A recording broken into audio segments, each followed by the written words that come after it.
All right. So thank you, Michael, for the introduction. Do I have a pointer? Yes, it's here. Okay. So in this lecture, I will give a brief introduction to topological spin liquids from a theoretical perspective. And then in the next lecture, Alan Tarrant will do the same from a more experimental point of view. So to understand what this mic is a bit weird, I'll just take it off. I think it's just turn it off. I think my voice is loud enough. You can all hear me, right? I need you need it to be on. Okay. All right. Okay. Fine then.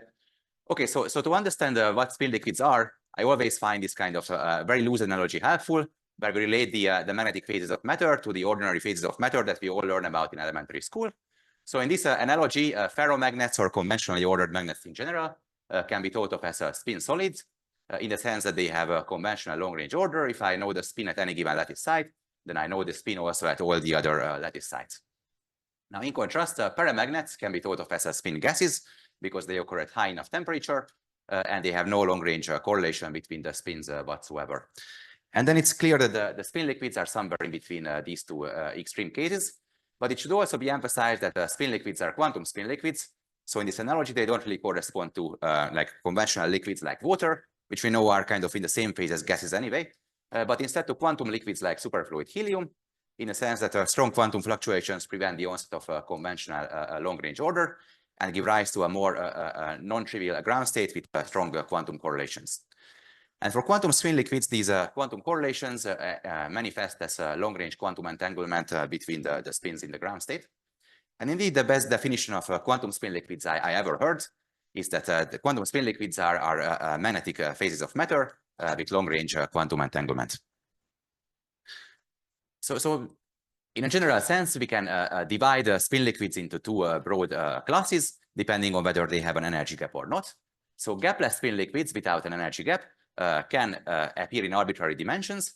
And in fact, the most well-known example of a gapless spin liquid is the ground state of the one-dimensional antiferromagnetic Heisenberg spin chain, which is realized in this copper-based magnetic material that Alan will tell you more about in the next lecture. Now, in contrast, gapped or topological spin liquids, which are the main focus of this talk and which we care about in the context of topological quantum computing, can only exist in at least two dimensions. And the most well-known example of such a topological spin liquid, in fact, the first spin liquid that was ever conceived by Anderson back in the 1970s, is the resonating valence bond or RVB state on the triangular lattice, sketched here, which is so there is now mounting experimental evidence that this RVB state is actually realized in this ytterbium-based triangular lattice material that Alan will introduce in the next lecture. So to understand what the resonating valence bond state is, it is first useful to define a valence bond or VB state. So the starting point for obtaining a valence bond state is the spin 1/2 degree of freedom at each side of the triangular lattice. And then we pair up the sides of the lattice into dimers in such a way that each spin is contained in exactly one dimer. So in essence, we provide one of the dimer coverings of the triangular lattice.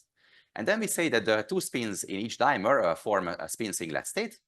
And then the valence bond state is simply the product state of all these different spin singlets corresponding to the various dimers. So this is how we get a valence bond state. Now then I can enumerate all the valence bond states that can happen on this lattice. Basically, they have a one-to-one correspondence to the various dimer coverings of the triangular lattice. So I have a whole lot of different valence bond states. And then the resonating valence bond RVB state is just the equal quantum superposition of all these possible valence bond states. So in the next 20 minutes or so, I will try to provide a pedagogical introduction to the most important general properties of topological spin liquids using this RVB state as an example. And I will take a kind of phenomenological approach where I will assume that this RVB state is the ground state of a local spin Hamiltonian, but I do not actually specify the spin Hamiltonian itself. So the first important property of the RVB state is that it's very strongly entangled, which is expected for any kind of spin liquid state. So in particular, if I consider a bipartition of my system into two subsystems A and B with a boundary of length L in between, then I can define the von Neumann entanglement entropy defined this way in terms of the reduced density matrix rho A of the subsystem A, and I find this quantity to be fairly large. That makes sense. After all, the RVB state is a broad superposition of many different valence bond states, like the one shown here. And each valence bond state provides entanglement between the two subsystems through these spin singlet dimers that cross the boundary, therefore connecting the two distinct subsystems. And then I can argue that this entanglement entropy will roughly given by the logarithm of the number of ways how these spin singlet dimers can cross this boundary. Now, then if I go along this boundary, I consider each bond that crosses the boundary. There can either be a spin singlet there or not. So roughly the number of ways how the spin singlets can go to this boundary will scale exponentially with the length of my boundary. And then, of course, if I take the logarithm of the exponential, I find that the entanglement entropy is proportional to the length of the boundary with some proportionality constant eta, which, of course, is the well-known perimeter law or area law of entanglement that's generally true for gapped quantum states. However, for the RVB state, there is an important correction to this entanglement entropy that comes from this topological constraint that for any given boundary, the number of dimers crossing the boundary must have a fixed parity for all possible valence bond configurations. So, for example, in this valence bond state shown here, the number of dimers crossing the boundary is just 1, 2, 3, 4, 5, 6. So that's an even number. And then I can imagine that I do some kind of a rearrangement of the local rearrangement of my dimer state. So, for example, I take these 4 sites indicated by blue here, and then I rearrange these 2 dimers so they no longer point horizontally, but now they point diagonally. Now, this way, of course, I reduce the number of dimers crossing the boundary by 2, but I didn't change the parity. And it turns out I can show it very, very easily that for this kind of boundary, the number of dimers crossing the boundary is always even. The main point is that the number of sites inside is even. And then each dimer that's entirely inside takes up 2 of those sites. So after I have taken care of all the dimers, or accounted for all the dimers that are entirely inside the boundary, the remaining number of sites is still going to be even.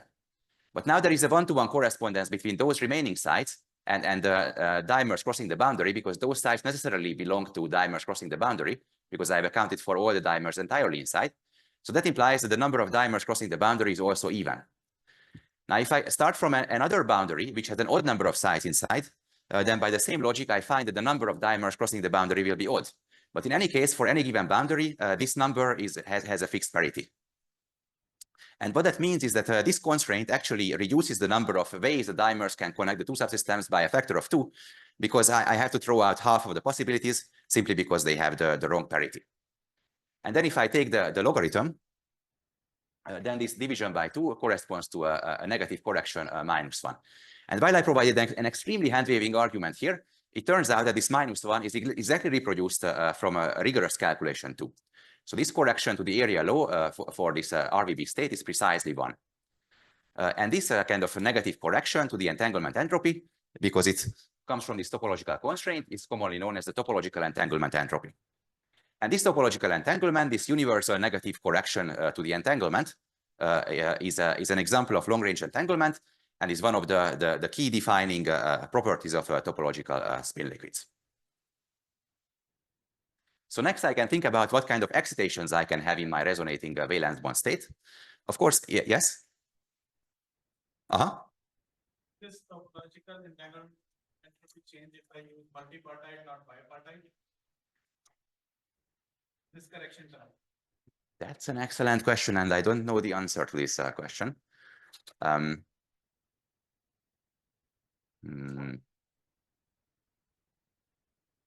I mean, I know that people also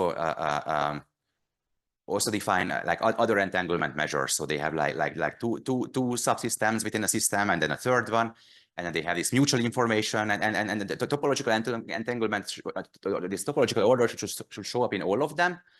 And in fact, there is another version called entanglement negativity, which is even better, because it can distinguish classical entanglement from quantum entanglement. So it certainly has generalizations. If you want to talk about it, I can maybe provide some references or some starting points where you can start. Yeah. What boundary of the lines anywhere in the Say it again. Yes, so any boundary you choose, you will always have a fixed parity, but whether that fixed parity will be even or odd depends on the specific boundary. Basically, it depends on how many sides are inside the boundary, whether that number is even or odd. But for any fixed boundary, you will always have this constraint. They're not going to change if you change the valence bond configuration. If you change the boundary, then of course it is going to change. But for any fixed boundary, the parity will be fixed. And of course, you always calculate the entanglement entropy for a fixed boundary.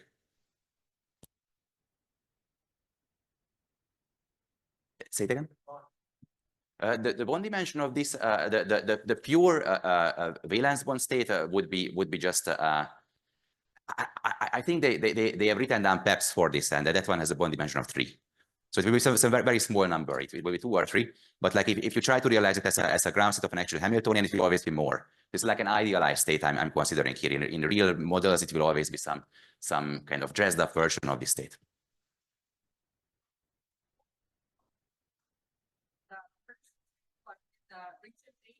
Uh-huh. So if I change the orientation of them, it's gonna be overlapping with the one that. That's right. That's an excellent point. So it is true that when people discuss this kind of systems, they typically think of them no longer as spin models, but as dimer models. So you just imagine that that you just discuss dimer coverings of the lattice, and you just postulate that two distinct dimer coverings are orthogonal. But you translate that to spins, then you are right that there will be some finite overlap. Now, it turns out that there are some papers that show that this finite overlap does not matter if you go to large enough systems. The properties of the spin systems will be the same as the dimer system. But that's a highly non-trivial point. You are absolutely right. Okay, one more question.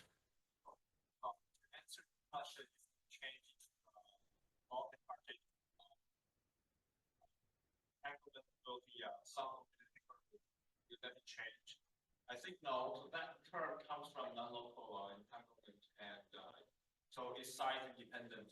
Probably that won't change as long as the dimension won't change. Okay. Thanks for the clarification. Okay, so then any more questions, comments? Okay, so the next thing we can think about is what kind of excitations we can have on top of our RBB state. And then, of course, it's difficult to think about excitations without an underlying spin Hamiltonian. But I can just think about what kind of local deformations I can do to the RBB state. And then one possibility is to break a dimer into two monomers. So now these spins are no longer bound into a singlet, but they are free spins. Each of them is free to point in whichever direction it wants. And then I can take this monomer and start moving it further away from the other one. So for example, I can take this triplet of sites indicated by blue, and then I can just exchange this dimer with this monomer, hence I'm moving the monomer. Then I can take another triplet, move it further away, and you get the idea. I can just continue this as long as I want. So I can take this monomer as far away from the other monomer as I want. So it turns out that these monomers or free spins are called here spinons. And spinons are deconfined excitations of fractional quantum numbers violating some topological constraints. So let me explain what do I mean by all of those things. So what do I mean by deconfined? These excitations are deconfined. What I mean by that is that it only takes a finite energy cost to create these excitations and then separate them infinitely far away from each other. So what that means is that these excitations, by they were born together, they are kind of independent excitations. They are free to move, and they are not bound together by some kind of restoring force. So why do they carry fractional quantum numbers? So you think about the RBB state is just the product of spin singlets. So clearly it's a spin 0 state.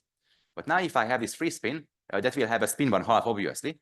So it changes the total spin of the surrounding area by s equals 1/2. Now, in contrast to conventional magnons or spinons, which are the excitations of conventionally ordered magnets, they always change the kind of total spin of the surrounding area by 1. So in this sense, this 1/2 is fraction of 1. So you can say that these spinons carry fractional quantum numbers. And those are fractional excitations. The general property is that you always have to create them in pairs, and we indeed did that by breaking a dimer. And then you can also kind of convince yourself that the presence of this spinon inside the boundary actually violates my previous topological constraint. So if I now count the number of dimers crossing the boundary, it's 1, 2, 3, 4, 5. That's an odd number, whereas I previously said it always has to be an even number. And of course, mathematically, it's clear what's happening. You have this monomer here, and that just effectively reduces the number of sites available for dimers by 1, hence changing the parity of number of sites inside. But physically, this property of this violation of the topological constraint is very important, and it has some deep consequences. Namely, what that means is that if I have a boundary and I have a spin-on inside there, I can verify that the spin-on is there. I don't have to look inside the boundary to look for a spin-on. I just have to look around the boundary. If I go around the boundary and I count the number of dimers and I find that they have the wrong parity, then I know that there must be a spin-on inside. And that's important because that shows that the spin-ons are very robust objects. So imagine that we have a very large boundary and a spin-on right in the middle. Then I do some local perturbations around the spin-on, kick the system as hard as I want. But of course, that's not going to change the outcome of the measurement that I do around the boundary. So the topological signature of the spin-on will still be there around the boundary, which indicates that the spin-on is still there. So these spin-ons are like these fractional excitations in general, but the spin-ons in particular are like topological defects on the underlying quantum state. They are like vortices in liquid crystals or skyrmions, which are like classical analogs of these topological defects. So they are very difficult to get rid of. And in fact, the only way, there are only 2 ways I can get rid of this spin-on inside the boundary here. Either I move another spin-on through the boundary, at which point I will restore the topological constraint when the spin-on crosses the boundary. Or alternatively, I can just destroy the underlying quantum spin liquid state, destroy the RVB state, in which case, of course, the topological constraint will just cease to exist.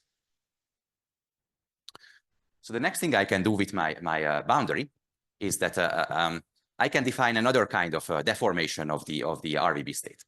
So now what I say is that the RVB state is no longer just an equal superposition of all valence bond states, but instead each valence bond state in this large superposition acquires a non-trivial complex phase vector e to the I alpha n, where alpha is just some phase between 0 and 2 pi, and n is this number of dimers crossing the boundary.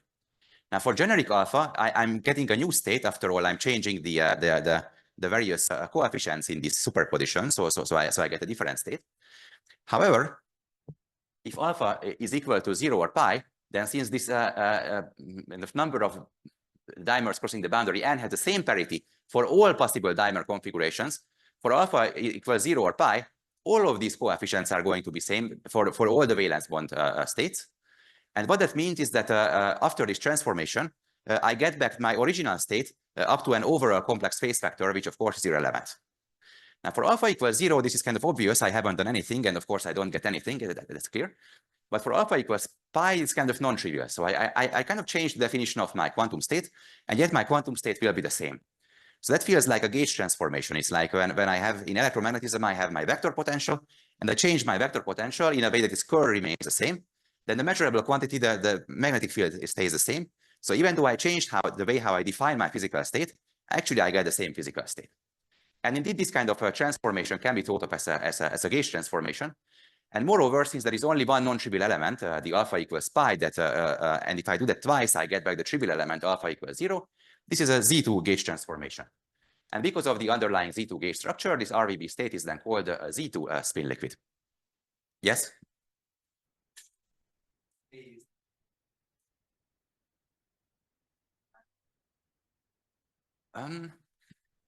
Yeah, so what you could think about is that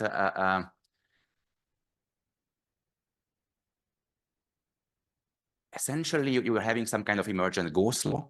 So you have emergency Gauss's law. So you are basically counting charges. So you remember that if you have a spin-on inside, that toggles this parity from event to odd. So that kind of translates to this spin-on having an emergent Z2 gauge charge.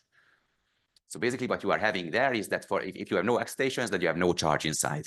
That's what it tells you.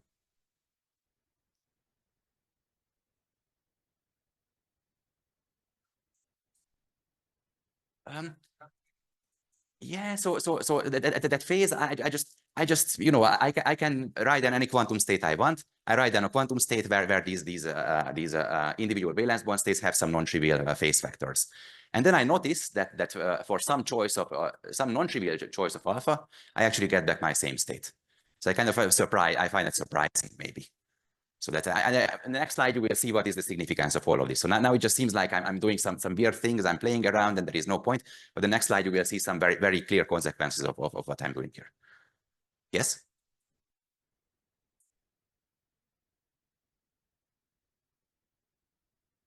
Yes, these are all quasi-particles. Yes. So the spinons are fractional excitations or fractional quasi-particles. People use those two terms interchangeably. So now this is a Z2 spin liquid, but in the homework exercise, you will see that if you define this valence bond state, the resonating valence bond state, not on the triangular lattice, but instead on a bipartite lattice, like a square lattice, then instead you naturally get a U1 gauge structure. So those correspond to U1 spin liquids, but those are of course gapless and not topological. So here we continue working with the Z2 spin liquid. And then here comes the answer to the question. So what's the point of having the Z2 the gauge transformation? Why is it useful? So the next thing I can do is I can define the same Z2 transformation, not along a closed loop, but along an open string that connects these two triangles here. So again, for alpha equals pi, what that means is that whenever I have a valence bond state in my RBB state that has an odd number of dimers crossing this string, which is, for example, the case shown here, then that one will pick up a minus sign. And now this Z2 transformation is no longer a gauge transformation, because now I have an open string, so I no longer have the topological constraint. So the number of dimers crossing the string can be either even or odd. So there are all those states in the superposition. Some of them get a plus sign, some of them a minus sign. So we get an excited state. I can see that very easily by considering these four sides here, and then just doing the usual rearrangement of the bonds. I have changed the number of dimers crossing the string from 3 to 4. So I change this parity. So what that means is that some local correlations will be different, will change around the two endpoints of the string. So I can think of excitations being there at the endpoints of the string. Nevertheless, if I do the same in the middle of this string, commonly known as a Z2 gauge string, and I do a rearrangement of the dimers here, then I always change the number by 2, so I don't change the parity. And what that means is that the local correlations far away from the endpoints will remain the same. So this Z2 gauge string remains locally invisible. There is no local measurement that I can do that would reveal me that there is this Z2 gauge string. So for those of you who are familiar with Dirac's argument for the quantization of magnetic monopole, this Z2 gauge string is analogous to the Dirac string there. So another way I can see that this Z2 gauge string is not physically observable is that I can consider another string that connects the same triangles, indicated by dotted line here. And then I can do a Z2 gauge transformation that doesn't change the underlying state at all along the closed loop that I get by uniting this open string and this open string. And what that does is that it moves this Z2 gauge string to this new position. So now the Z2 gauge string is here. I'm just describing the same physical state in a different gauge. And now it's clear that, of course, this local measurement cannot detect the string because the string is not even there. Yes?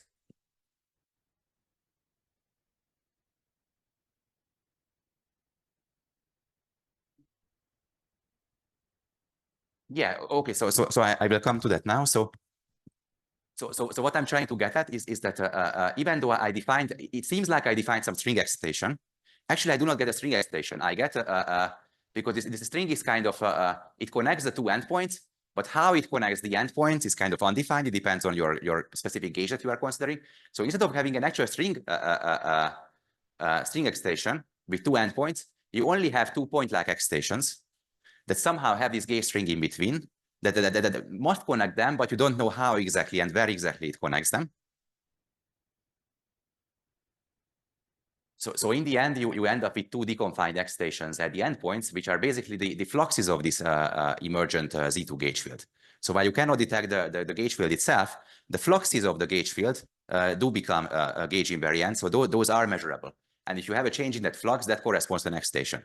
It's again similar to electromagnetism, that the flux of, so there the gauge field is of course the vector potential, and the flux of the gauge field will correspond to the line integral of the vector potential. That will be a magnetic flux, right? And magnetic flux is measurable.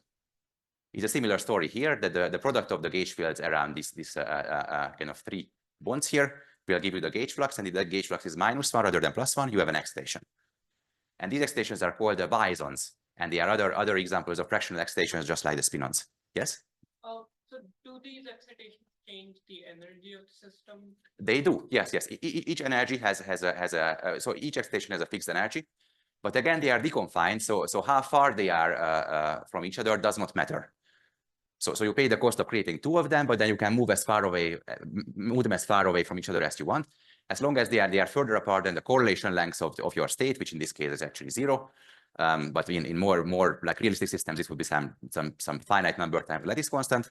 Then they have a fixed energy. That's what I mean by deconfined. Yes?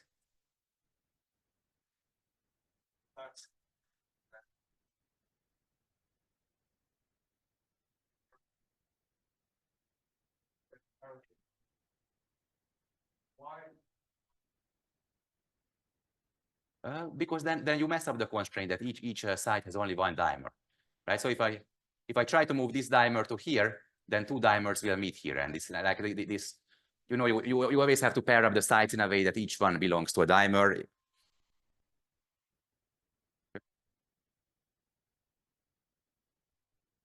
Am I muted here? Yeah, I am. Anyway, guess so.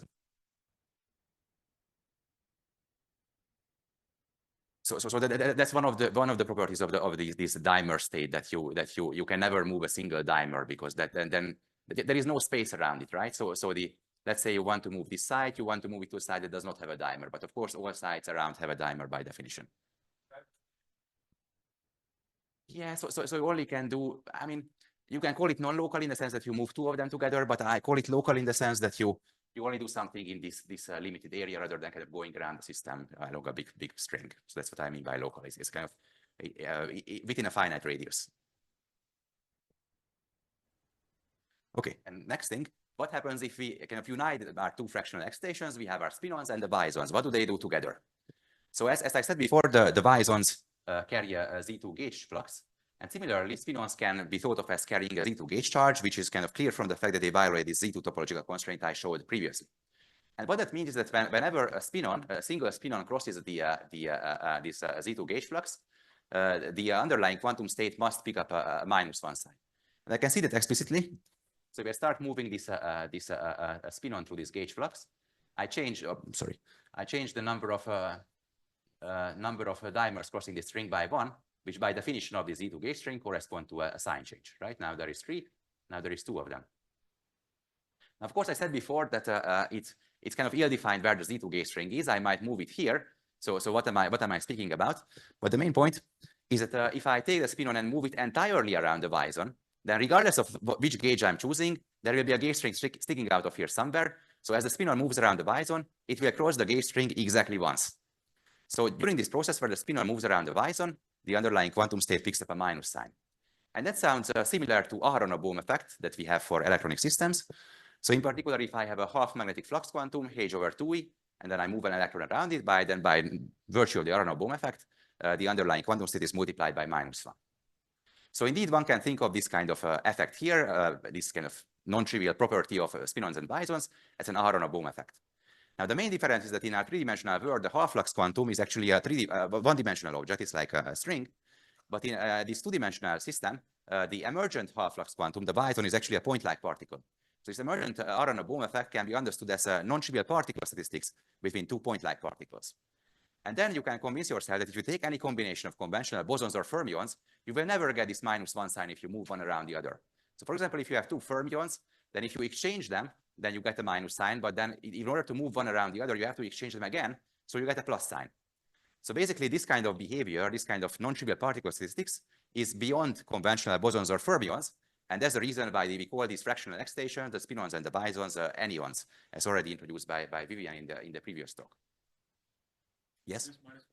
This is a global phase. This is a global phase, yeah. So this is not yet useful for quantum computation, but it just gives you the feel that by moving these anyons around each other or braiding them, you can do something non-trivial to the underlying quantum state. And therefore, non-abelian anyons, it will be even more interesting. Okay, and then the final point that I want to emphasize for this RVB state is that if you put the system on a topologically non-trivial manifold like a torus, then you can define these Z2 gauge strings along these non-contractible loops of the torus, which have this topologically non-trivial nature.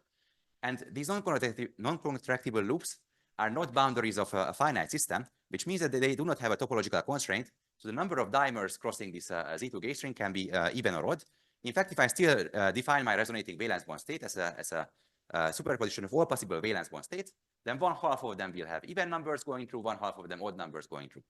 So if I do the Z2 transformation, then 1/2 of the states in the superposition will pick up a minus sign, which means that I get an orthogonal state. Nevertheless, since you still have a closed loop for this Z2 gauge string, it has no endpoint. The new quantum state that I get after this transformation is locally indistinguishable from the original one everywhere. And what that means is that for any local spin Hamiltonian, it must necessarily have the same energy. So I get a degenerate state. And for a torus, I have two of these non-contractible loops, and I can use either of them or not use them. So I have 4 possibilities to do the 2 = 4 possibilities. So I have a degeneracy of 4. And this is what people call the topological ground state degeneracy. And it's very, very important, which is very, very nice because this degeneracy is robust against arbitrary local perturbations. No, because the states are locally indistinguishable, these degenerate states are locally indistinguishable, no local perturbation can connect these different states to each other or even split them in energy. And what that means is if I can somehow encode quantum information into a generic superposition of these degenerate states, then the encoded quantum information, basically the relative amplitude and phase information between the different states, will persist up to a time scale that's arbitrarily long, is exponential in the system size and the inverse temperature. So basically, these topological spin liquids behave like natural quantum memories. Okay, so this concludes our discussion of the RBB state. So the RBB state was useful to provide like some pedagogical introduction of the most important fundamental concepts of topological spin liquids. Yes.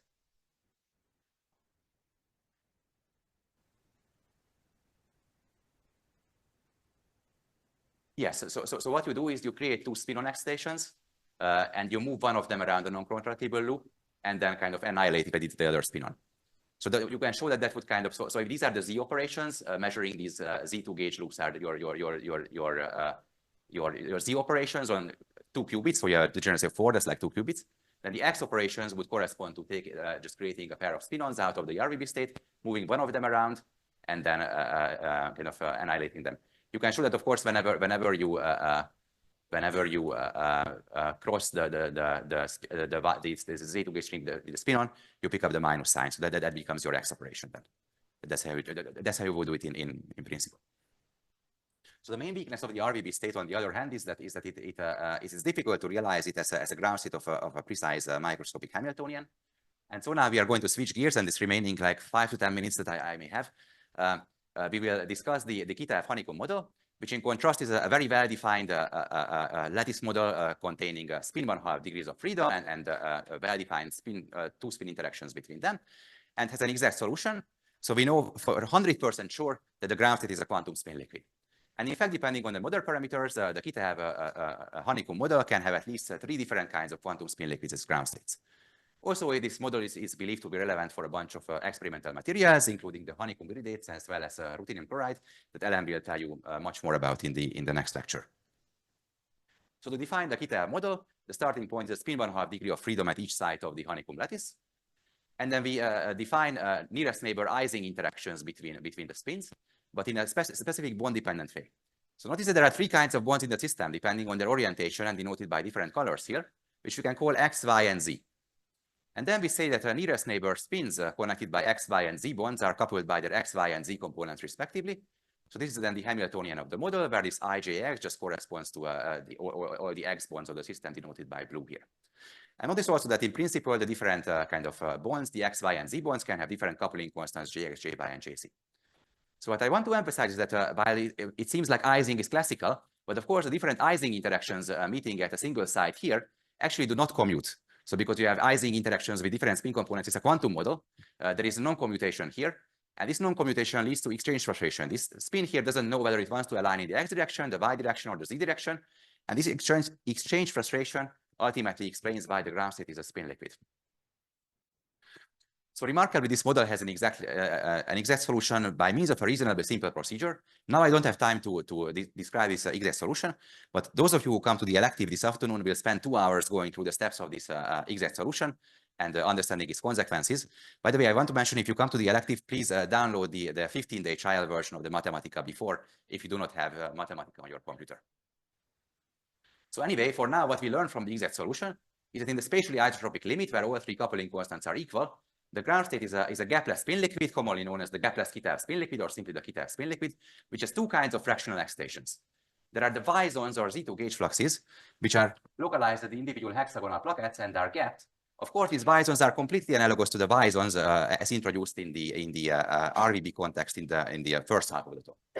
Then there are also the spin-ons, also known as Majorana fermions or matter fermions, which are delocalized over the entire lattice and have a gapless Dirac point at the K point of the Brillouin zone. These spin-ons are also analogous to the spin-ons in the RBB context, with the only difference being that here they are gapless, whereas for the RBB state they would be gapped, because that was a topological spin liquid. Now, this gapless Kitaev spin liquid is not a topological spin liquid simply because it's gapless. However, the Kitaev model allows for at least 2 ways for getting out the spin-ons and therefore obtaining the topological spin. So the first way is to introduce a strong spatial anisotropy by making one of these coupling constants larger than the sum of the other two. In this case, we get to a topological spin liquid called the abelian Kittel spin liquid, which has a Z2 topological order. It's a Z2 spin liquid that's actually topologically equivalent to the triangular lattice RVB state that I showed in the first half of the talk. Indeed, even though it has a completely different formulation, completely different microscopic description, it lives on a different lattice, for example, it has exactly the same universal topological properties. So the topological entanglement entropy, the topological ground state degeneracy in a torus, the fractionalized excitations with the anionic particle statistics, they are all exactly the same. Now, the other potential possibility is to stay at the isotropic limit, but break time reversal symmetry by adding a small magnetic field, in which case the spin-ons are gapped out in a more intricate manner, and we get to another topological spin liquid called the non-abelian Kittel spin liquid. Now, here, in addition to the spin-ons being gapped out, the Ys also become non-abelian anyons, so-called Ising anyons. And because of this Ising anyons, this topological order is called the Ising topological order. And I should say that it's topologically equivalent to the famous Moorlit state that people can propose for nu equals 5/2 fractional quantum model. So finally, what are non-abelian anyons and why do we care about them? So the key property that distinguishes the non-abelian anyons from the abelian anyons that we previously saw in the context of the RVB state is that non-abelian anyons have a non-trivial internal Hilbert space that allows for inherently non-local encoding of quantum information. So, for example, in the case of the simplest kind of non-abelian anyons, these Ising anyons that we have in the non-abelian Kittel spin liquid, each pair of anyons has an internal Hilbert space of dimension 2. And it's dimension 2, so I can think of it as a qubit, and I can label the two states in this internal Hilbert space as 0 and 1, spanned by the two anyons 1 and 2. But importantly, these states are spanned by the two anyons in an inherently non-local way, and because of that, if the anyons are far away from each other, then these two states become locally indistinguishable from each other. And what that means is that their energies must be the same. This is another example of the topological ground state degeneracy of what we saw previously in the RVB context. But the main difference is that here the source or origin of this degeneracy is not the topology of the underlying manifold, but the presence of these non-abelian excitations. And that's nice because it's easier to create and manipulate excitations than putting the material on a torus. So then if I do some kind of a braiding of these non-abelian anyons, I start moving them around each other, then this braiding, unlike in the case of the abelian anyons, will no longer just amount to a kind of overall complex phase for the entire quantum state, which is not very useful for quantum computation. But instead, the braiding of anyons would correspond to a non-trivial rotation inside this internal Hilbert space that is spanned by the anyons themselves. And of course, this rotation inside the internal Hilbert space can be represented with matrices. Now, the fundamental property of matrices is that they don't commute. And what that means is that these kind of non-abelian braiding operations will be non-commuting, hence non-abelian. That's why these anyons are called non-abelian. And now I can again take a simple example. So for example, again, considering Ising anyons from the non-abelian Kittel spin liquid, and I have two pairs of them, 4 of them. And I imagine that originally they are set up in a product state. So that this qubit spanned by these two anyons is in the state 0, and this qubit is also in the state 0. It's a simple product state 0 times 0. Then if I just exchange these two anyons with each other, and then I remeasure this state, then I find that it's going to be in this state, this maximally entangled state, which is an equal superposition of the 0, 0, and 1, 1 states. So by doing this kind of braiding, I perform some non-trivial quantum operation on my quantum state. And what I again want to emphasize is because of the topological nature of this entire braiding process and the way how the quantum information is encoded, as long as this braiding is done at sufficiently low temperature, sufficiently slowly, and in a way that the anyons are sufficiently far apart at each point of the process, this state will be exactly as written there, and any corrections will be exponentially small in the distance of the anyons and the inverse temperature. So to summarize, these non-abelian anyons allow for a kind of inherently fault-tolerant storage and processing of quantum information. Now, this all looks very nice on paper, but then the question that one may ask is, okay, how can one actually control non-abelian anyons of quantum spin liquids in practice? This is a very difficult question. 1 minute is my last slide. So it's a very difficult question, and it's one of the questions that we try to address in the QSC, the Quantum Science Center. And now this is a nice opportunity to showcase some of my own recent work.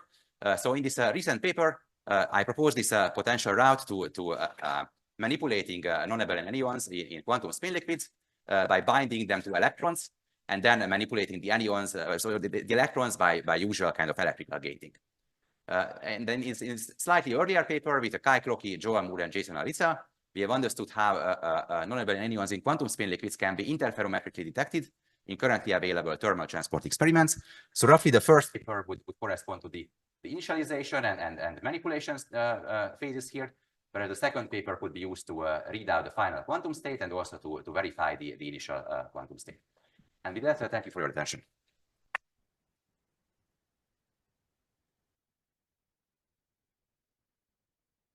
Thanks, Gabor, for the great talk and for the good questions and discussion. I think we're at our break now. So we'll reconvene to start at the next talk at 10:40. So I'll try to be back in here and settled by then so we can get back started on time. Thanks.